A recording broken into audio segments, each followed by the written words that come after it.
धवलगंज नाम के गांव के साहूकार आत्मानंद की बुढ़ापे के कारण मौत हो गई थी और अब उसके दो जवान बेटे, बड़ा बेटा सूर्यकांत और छोटा चंद्रकांत, दोनों पर अपने गांव और हवेली की जिम्मेदारी आ गई। सूर्यकांत ने आज तक आत्मानंद की साहूकारी के कामों में बहुत मदद की थी, इसलिए उसे सब पता था। सूर्यकांत बहुत लालची था। वहीं चंद्रकांत सोच रहा था कि पिताजी के चले जाने के बाद अब उनका सब कुछ मेरा होना चाहिए। एक दिन, चंद्रकांत, अब पिताजी को जाकर बहुत दिन हो गए। अब हमारी हवेली और हमारे खेत के साथ बाकी जो कुछ भी है उसके बारे में बात करने का समय आ गया। तुम ठीक कर रहे हो भैया, मैं भी वही सोच रहा था। हमारी ये इतनी बड़ी हवेली है, इतने सारे खेत हैं, उन खेतों के साथ ही गांव वालों के कई खेत उन्होंने कर्जे लेकर गिरवी रखे हैं। पिताजी के लाखों रुपए हैं, उन सबका हिसाब तो करना ही पड़ेगा। तो चलो मैं तुम्हें बताता हूँ कि क्या करना है। मैं बड़ा हूँ और आज तक मैंने पिताजी के सभी कामों में बहुत मदद की है, इसलिए ये सब कुछ मुझे मिलना चाहिए। ये आप क्या कह रहे हैं भैया? सब कुछ आपको क्यों मिलना चाहिए? मैं तो सोच रहा था कि मुझे कुछ नहीं आता तो मैं सब ले लूंगा और आप तो खुद कमा कर खा सकते हैं। चंद्रकांत की इस बात पर सूर्यकांत को बहुत गुस्सा आया। सूर्यकांत दूर पड़ा चाकू उठाता है और कहता है कि अगर तुमने मेरी बात नहीं मानी तो तुम्हें जान से हाथ धोना पड़ेगा। चंद्रकांत, सूर्यकांत का वो रूप देखकर चंद्रकांत बहुत डर गया। चले जाओ इस हवेली से अभी, नहीं तो मुझसे बुरा कोई नहीं होगा। पिताजी के बाद इस हवेली का मालिक मैं ही बनूंगा। ठीक है भैया, मैं जाता हूँ, लेकिन एक बात हमेशा याद रखिए, आप मेरे हक को छीन रहे हैं जो ठीक नहीं है। एक दिन आपको आपके इस लालच की सजा मिलकर रहेगी। जा जा, तेरे धमकियों से मैं नहीं डरता हूँ। तू तो सारी संपत्ति को ऐसे ही हवा में उड़ा देगा। मैंने पिताजी के साथ मेहनत करके ये सब खड़ा किया है, तुम्हें ऐसे ही कुछ नहीं मिलेगा। चंद्रकांत अब हवेली से बाहर आता है। अब उसके पास सिर्फ अपनी जरूरत के कुछ कपड़े हैं। चंद्रकांत गांव में एक छोटी सी झोपड़ी बनाकर रहने लगा। गांव वाले भी उसे ऐसी झोपड़ी में रहते हुए देखकर चौंक गए। चंद्रकांत अब गांव के ही एक बड़े किसान सुधाकर के पास मजदूरी का काम करने लगा।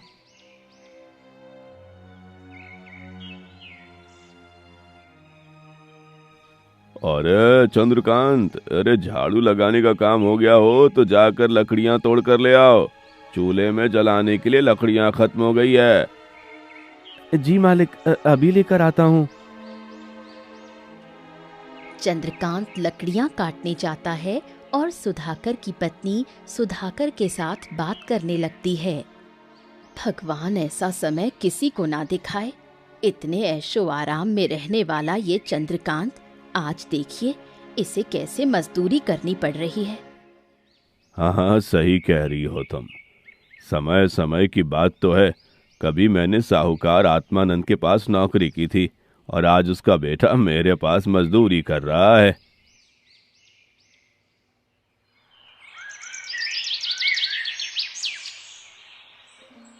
ऐसे ही अब चंद्रकांत सुधाकर के घर काम करके 4 पैसे कमाने लगा। जो थोड़े पैसे मिलते थे उसमें 2 समय की रोटी का इंतजाम करके अपना गुजारा करने लगा। उधर सूर्यकांत अपनी बड़ी हवेली में रहकर साहूकारी के सब काम करने लगता है। कुछ महीने बीत जाते हैं। सूर्यकांत को अपने भाई की थोड़ी भी चिंता नहीं थी और वो अपनी ही दुनिया में मस्त होकर खुश था। उसने गांव की ही एक बहुत सुंदर लड़की सलोनी के साथ शादी भी कर ली थी। एक दिन, सूर्यकांत, इतनी बड़ी हवेली में हम दोनों ही रहते हैं, आपने अपने भाई को हवेली से क्यों निकाल दिया? सुना है कि अब वो बहुत गरीबी में रह रहे हैं। उसे वही करना चाहिए। पिताजी ने उसे पहले कई बार समझाया था कि साहूकारी के कामों में अपना ध्यान लगाए, नया काम सीखे, लेकिन उसने कभी भी पिताजी की बातों पर ध्यान नहीं दिया। उल्टा वो पूरे गांव में पिताजी के पैसों का रौब दिखाता घूमता था। अगर ये सब उसके हवाले हो जाता तो कुछ ही दिन में सब उड़ाकर फिर भिखारी बन जाता। इसलिए मैंने उसे जायदाद से बेदखल कर दिया। आपकी बात तो सही है, लेकिन उस पर मुझे बहुत दया आती है।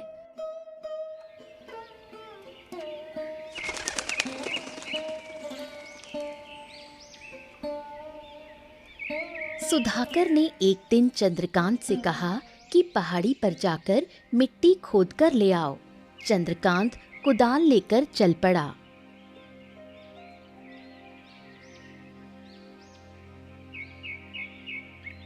और पहाड़ी के पास जाकर मिट्टी खोदने लगा।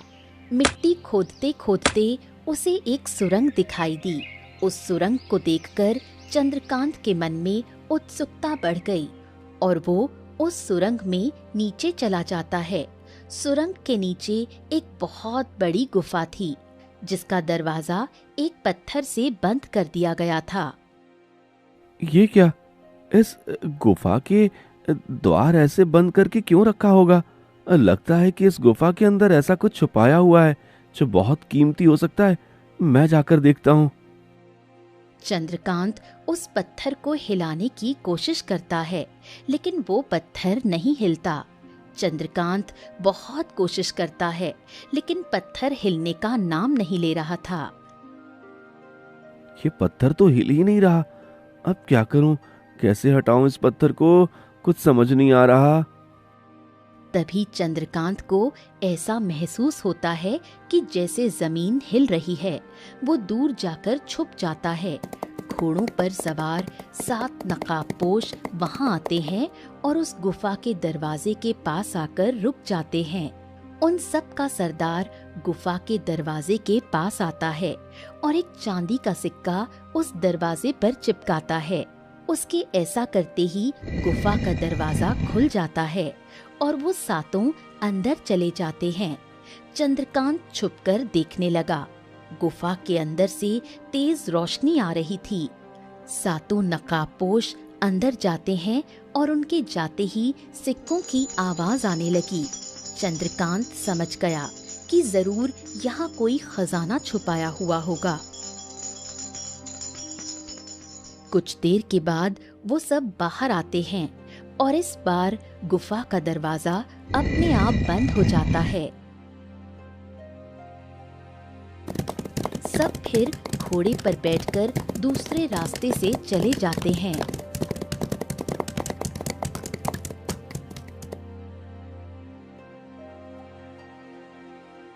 अच्छा, तो ये गुत्थी है इस दरवाजे को खोलने की। अब मुझे कहीं से चांदी के सिक्के का जुगाड़ करना होगा। चांदी का सिक्का एक बार मिल जाए तो इस गुफा के अंदर क्या है वो पता चल जाएगा। लेकिन चांदी का सिक्का कहाँ से लाऊं? हवेली में हजारों चांदी के सिक्के पड़े हैं, पर वहां जाकर कोई फायदा नहीं। सुधाकर जी, उनसे एक बार पूछना चाहिए, शायद वो मुझे एक सिक्का दे दें।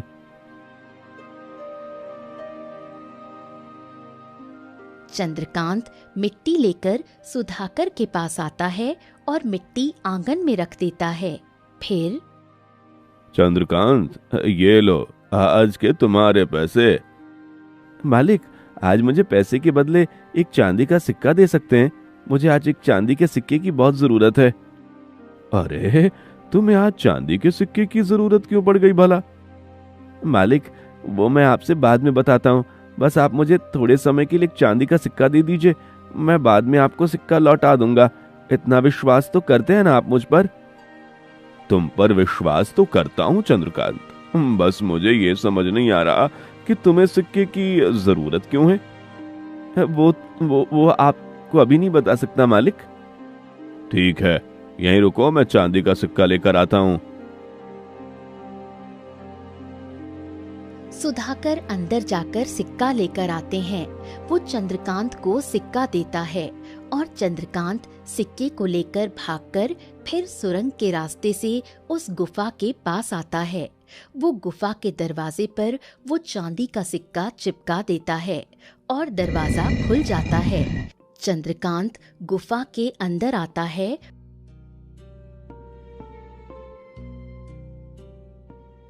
और अंदर आकर उसके होश उड़ जाते हैं। उस गुफा में सोने चांदी के सिक्कों के ढेर लगे हुए थे। साथ ही बड़े बड़े पिटारों में सोने और हीरों के गहने रखे हुए थे। ये इतना बड़ा खजाना देखकर चंद्रकांत की आंखें चमक जाती हैं। मुझे तो पता ही नहीं था इस गुफा में इतना बड़ा खजाना हो सकता है। इस खजाने का थोड़ा सा भी हिस्सा अगर मैं ले लूं तो मेरी जिंदगी संवर जाएगी। ऐसा सोचकर चंद्रकांत उस खजाने से चांदी और सोने के सिक्के उठाकर पोटली में रख देता है। वो पोटली को छुपाकर गुफा के बाहर आता है। गुफा का दरवाजा बंद हो जाता है और चंद्रकांत पोटली को अपने घर ले आता है। सुधाकर का चांदी का सिक्का लौटाकर चंद्रकांत अब सिक्के गिनकर रख देता है। वो उस गुप्त खजाने के बारे में किसी को कुछ नहीं बताता और रोज थोड़े थोड़े सिक्के खजाने से ले आता है। अब धीरे धीरे चंद्रकांत के पास बहुत सारे पैसे हो गए और वो अमीर बन गया। वो सूर्यकांत की हवेली के पास ही अपनी खुद की बड़ी हवेली बना लेता है। ये देखकर चंद्रकांत, तू इतना अमीर कैसे बन गया? हाँ, जो मेरी हवेली से बड़ी हवेली बना ली तुमने। भैया, आपने मुझे जायदाद से बेदखल कर दिया था, लेकिन मेरे नसीब से नहीं। मेरे नसीब में धनवान बनना लिखा था, वो मैं बन गया। बाकी आपको मेरे किसी बात से मतलब रखने की जरूरत नहीं। चंद्रकांत की ये बात सुनकर सूर्यकांत अपनी हवेली में आ जाता है। वो ये बात ठान लेता है कि चंद्रकांत के अमीर बनने का राज वो जान कर रहेगा।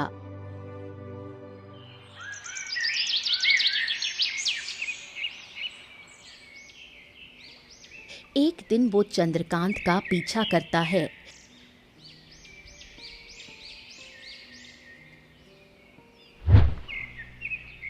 तब उसे पता चलता है कि चंद्रकांत कहाँ जाता है। वो भी चंद्रकांत के पीछे गुफा में चला जाता है और गुफा में ही छिप जाता है। चंद्रकांत सोने के गहने और थोड़े हीरे लेकर गुफा से बाहर आता है।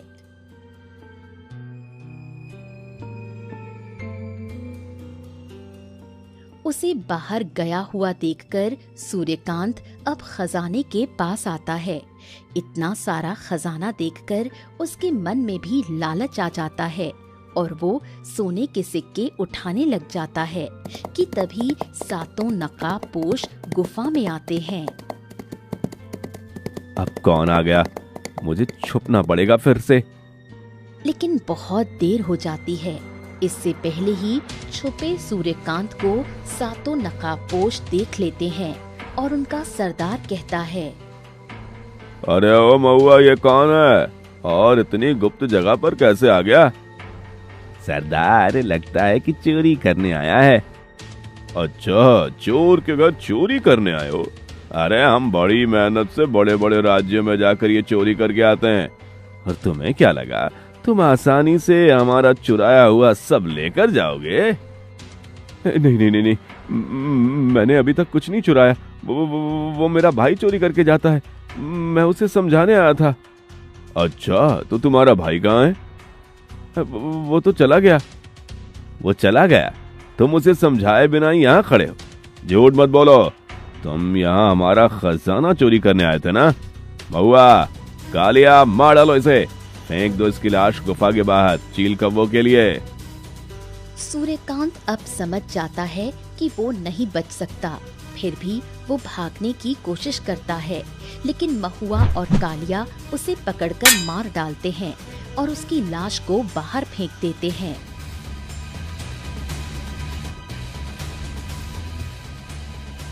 उधर हवेली में सलोनी सूर्यकांत की राह देखकर थक जाती है और वो चंद्रकांत के पास जाती है।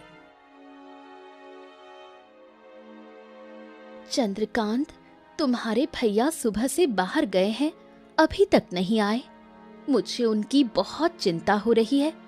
मैं जानती हूँ कि तुम्हारे भैया ने तुम्हारे साथ बहुत बुरा किया है, लेकिन मेरी खातिर तुम उन्हें जाकर ढूंढ लाओ।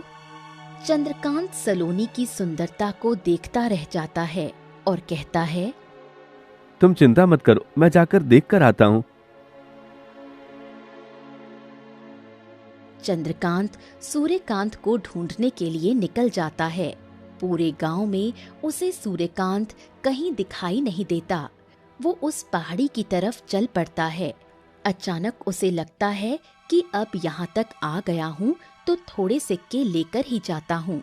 इसलिए वो सुरंग के रास्ते गुफा के पास आता है। वहाँ उसे सूर्यकांत की लाश पड़ी हुई दिखाई देती है। सूर्यकांत की लाश पर चील बैठी हुई उसे नोच रही थी। चंद्रकांत उस चील को भगा देता है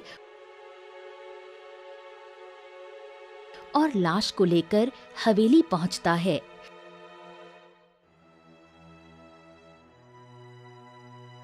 सूर्यकांत की लाश को देखकर सलोनी रो पड़ती है। ऐसा कैसे हो गया?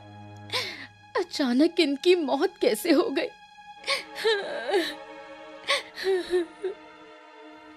इन्हें इनके ही कर्मों की सजा मिली है। ये मुझे उस गुफा के बाहर पड़े हुए मिले जहाँ वो गुप्त खजाना छुपाया हुआ है। जरूर उन चोरों ने ही भैया की हत्या की है। चंद्रकांत सलोनी को सब बता देता है।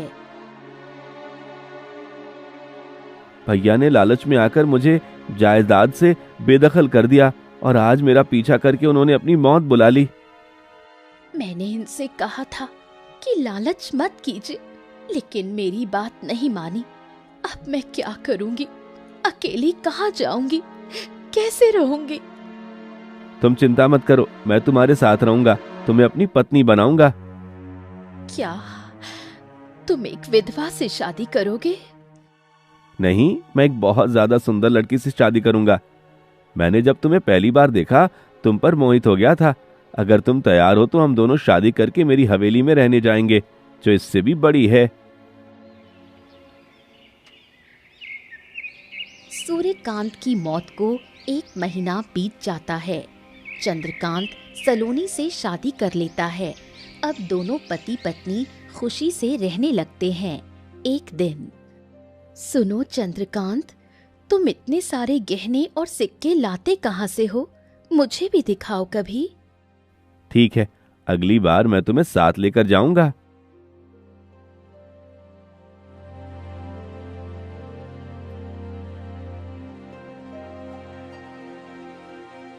उधर गुफा में सातों डाकुओं को पता चल जाता है कि उनका चुराया हुआ खजाना कम हो रहा है। तुम सभी के ध्यान में एक बात आ गई है या नहीं? हमारा खजाना पहले से कम दिख रहा है। कहीं तुम में से कोई चोरी तो नहीं कर रहा? और अगर ऐसा है तो मुझसे बुरा कोई नहीं होगा, ये तुम सब अच्छे से जानते हो। नहीं नहीं सरदार, आप ये क्या कह रहे हैं? हम में से कौन चोरी करेगा? जरूर बाहर से कोई आता होगा। उस दिन उस आदमी को मार गिराया था हमने, उसके बाद भी चोरी हो रही है। इसका मतलब है कि कोई और भी है जिसे हमारे खजाने का पता लगा है। चिंता मत कीजिए सरदार, मैं कल नजर रखता हूँ। उस आदमी की पूरी जानकारी आपको बताता हूँ। अगले दिन चंद्रकांत सलोनी को लेकर गुफा के पास आता है। वो गुफा के दरवाजे पर चांदी का सिक्का लगाकर दरवाजा खोलता है और दोनों अंदर चले जाते हैं। कुछ देर के बाद दोनों पोटलियां भरकर बाहर आते हैं। महुआ छुपकर दोनों को देखता है और उनका पीछा करता है।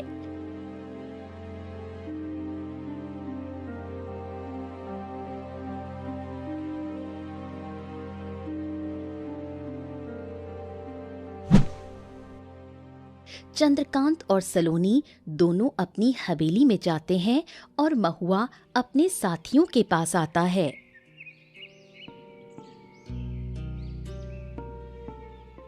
सरदार, गांव में रहने वाला साहूकार है चंद्रकांत, वही हमारे खजाने चुरा रहा है। उसे हमारे खजाने को खोलने का राज भी पता है। इसका मतलब है कि हमें खजाना यहाँ से कहीं और छुपाना होगा। चलो आज रात को ही हम खजाने की जगह बदल देते हैं। आगे कुछ और गुफाएं हैं, वो हम खजाने को वहीं छुपा देंगे। लेकिन मैं उस चंद्रकांत को छोड़ूंगा नहीं, उसे भी अपने भाई के पास पहुंचाकर ही दम लूंगा। सातों मिलकर खजाने को दूसरी गुफा में छुपा देते हैं। फिर एक दिन चंद्रकांत और सलोनी उस गुफा के पास आते हैं और चांदी का सिक्का उस दरवाजे पर लगाकर अंदर चले जाते हैं। लेकिन इस बार गुफा के अंदर कुछ नहीं होता। अरे, ये गुफा तो खाली पड़ी है, खजाना कहाँ गया? लगता है डाकुओं को पता चल गया है कि उनका चुराया हुआ सामान हम चुरा रहे हैं, इसलिए उन्होंने उसकी जगह बदल दी होगी। फिर अब हम क्या करेंगे? कुछ नहीं, हमारे पास तो वैसे भी बहुत सारा धन है। आज तक हमने भी कम नहीं लूटा है उन डाकुओं को, और हमारी 2 हवेलियां और बाकी जायदाद भी तो है। दोनों गुफा के बाहर आते हैं। तब सरदार एक पेड़ के पीछे छुपकर दोनों को देख लेता है। चंद्रकांत को देखकर वो गुस्से से आगे आने ही वाला होता है कि तभी उसकी नजर सलोनी पर पड़ती है और वो सलोनी की सुंदरता को देखकर उस पर मोहित हो जाता है। वो पीछे हटता है और कुछ सोचकर उन्हें जाने देता है। अगले दिन वो वेश बदलकर एक प्रवासी का रूप लेकर चंद्रकांत की हवेली के पास आता है। वो अपना नाम नीलकंठ बताता है। साहूकार जी, मैं एक प्रवासी हूँ, दूर से गांव में आया हूँ और बहुत दूर तक जाना है। आज रात यदि आप हवेली का प्रबंध कर दें तो आपकी बड़ी कृपा होती। चंद्रकांत नीलकंठ को ध्यान से देखता है। उसे देखकर वो समझ जाता है कि ये बहुत धनवान है। फिर हाँ, क्यों नहीं, हम तो सबकी मदद करते हैं, आपकी भी करेंगे। आप आइए, मेरी पत्नी आपको स्वादिष्ट भोजन खिलाएगी। नीलकंठ बना सरदार खुश होकर चंद्रकांत की हवेली में जाता है। चंद्रकांत के साथ नीलकंठ मीठी मीठी बातें करने लगता है। तभी सलोनी चाय लेकर आती है। उसकी सुंदरता देखकर नीलकंठ के चेहरे के भाव बदल जाते हैं, जो सलोनी भांप लेती है। वो बाहर जाती है और नीलकंठ की पोटली की छानबीन करती है। तब उसे उसमें बहुत सारे पैसे मिलते हैं। वो पैसे देखकर सलोनी के मन में लालच आ जाता है और वो नीलकंठ को मारने की योजना बनाती है। आपकी हवेली तो बहुत बड़ी और सुंदर है चंद्रकांत जी। हाँ, वो तो है। पूरे गांव में इतनी बड़ी हवेली किसी और की नहीं है। आप भी बहुत धनवान मालूम होते हैं। हाँ, मैं कपड़े का व्यापारी हूँ। व्यापार करने के लिए दूर नगर में गया था, वहीं अपना सारा सामान बेचकर बहुत सारे पैसे लेकर अपने गांव वापस जा रहा हूँ। अरे वाह, ये तो बहुत बढ़िया है। तभी सलोनी चंद्रकांत को अंदर बुलाती है।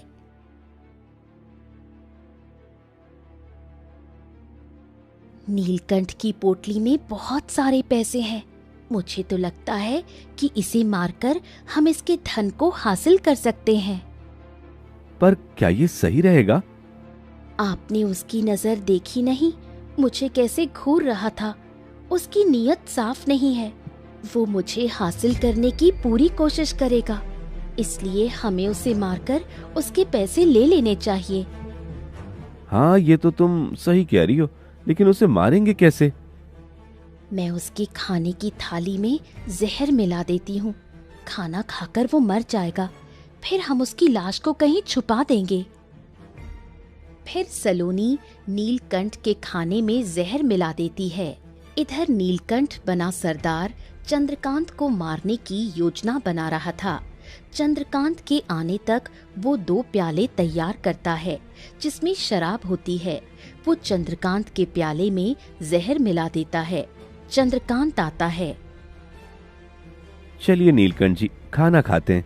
मेरी पत्नी ने बहुत स्वादिष्ट खाना पकाया है। अरे खाना तो खा लेंगे, पहले हमारी दोस्ती के नाम एक एक प्याला हो जाए। ये लीजिए, मैंने आपके लिए ये प्याला बनाया है। अरे नहीं नहीं, मुझे नहीं चाहिए। नहीं, थोड़ा सा तो आपको पीना ही होगा। तभी सलोनी भी आती है।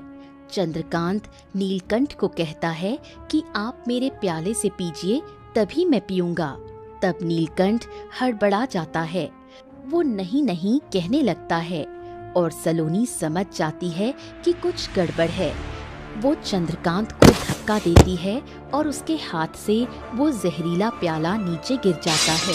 ये देखकर नीलकंठ गुस्सा हो जाता है, लेकिन सलोनी को देखकर अपने गुस्से पर काबू पा लेता है। चंद्रकांत जी, मुझे एक जरूरी काम याद आ गया और मेरा अभी जाना बहुत जरूरी है। अरे लेकिन खाना तो खाकर जाइए। नहीं नहीं, अभी खाना खाने का समय नहीं है। नीलकंठ चला जाता है और चंद्रकांत और सलोनी उसे देखते रहते हैं। चलिए, हम उसका पीछा करते हैं। वो आपके प्याले से शराब नहीं पी रहा था। इसका मतलब है कि इसका जरूर कोई राज है, हमें पता करना पड़ेगा। दोनों नीलकंठ के पीछे चलने लगते हैं। नीलकंठ अपने खजाने के नए ठिकाने पर आता है। वो अब अपने असली रूप में आता है। वो अपने साथियों से कहता है, मुझे वो औरत चाहिए किसी भी हालत में। तो फिर सरदार, मार डालो उसे। हाँ, मारना तो है उसे, पर पहले उसकी उस सुंदर पत्नी को भगाकर यहाँ से ले आएंगे। उसे मार कर उसकी पत्नी को तो मैं हासिल कर लूंगा, साथ ही उनकी दोनों हवेलियां और सारी जायदाद भी हमें मिल जाएगी। बाहर से चंद्रकांत और सलोनी ये बात सुन लेते हैं। साथ ही उन्हें खजाने की नई जगह भी पता चल जाती है। दोनों हवेली में वापस आते हैं। वो नीलकंठ तो उन डाकुओं का सरदार निकला। उन्होंने उस खजाने की जगह भी बदल दी है। हाँ, अब वो खजाना हमें हमेशा के लिए हासिल करना चाहिए। लेकिन उसके लिए हमें उस सरदार के साथियों को भी खत्म करना पड़ेगा। पर इतने सारे लोगों को हम एक साथ कैसे मार सकते हैं? अब यही सोचना पड़ेगा। सलोनी और चंद्रकांत दोनों बहुत देर तक सोचते हैं और फिर एक सपेरे से जाकर मिलते हैं। वो एक सपेरे से जहरीले सांप लेकर उस गुफा में छोड़ देते हैं। अब देखना, ये सांप एक एक डाकू को डसकर उनकी हत्या कर देंगे। फिर ये पूरा का पूरा खजाना हमारा हो जाएगा। हाँ, वो सरदार मुझे मारकर मेरी पत्नी को हासिल करना चाहता था, लेकिन अब ये सारे मारे जाएंगे। कुछ ही देर में सब सांप गुफा में जाते हैं और सभी डाकुओं को डस लेते हैं। सभी डाकू कुछ ही पलों में ढेर होकर नीचे गिर जाते हैं और मर जाते हैं। चंद्रकांत सपेरे को बुलाता है। सपेरा सभी सांपों को पकड़ लाता है। चंद्रकांत उसे बहुत सारे पैसे देता है। फिर सलोनी और चंद्रकांत एक बड़ी बैलगाड़ी में सारे खजाने को लादकर अपनी हवेली लेकर आते हैं। उनके पास बहुत ज्यादा खजाना हो जाता है। ये खजाना तो इतना ज्यादा है कि हमारे पास रखने की जगह नहीं। मेरे ख्याल से हमें इसे गांव में बांट देना चाहिए। हमारे साथ साथ हमारे गांव वालों का भी भला हो जाएगा। क्या इसे बांट दें? हाँ, हमारी जरूरतें पूरी होने के बाद भी बहुत सारा खजाना बच जाएगा। इसलिए हमें ज्यादा लालच ना करते हुए इसे लोगों में बांट देना चाहिए। सब हमें दुआ देंगे तो हम पाप के भागी भी नहीं बनेंगे और सबकी जरूरतें पूरी करने का संतोष भी हमें मिलेगा। चंद्रकांत को सलोनी की बात सही लगी। अपने लिए खजाने का हिस्सा अलग रखकर सलोनी और चंद्रकांत उस खजाने को पूरे गांव में बांट देते हैं। अब पूरे धवलगंज में सब धनवान बन जाते हैं और सलोनी और चंद्रकांत को दुआएं देकर उनका गुणगान करने लगते हैं।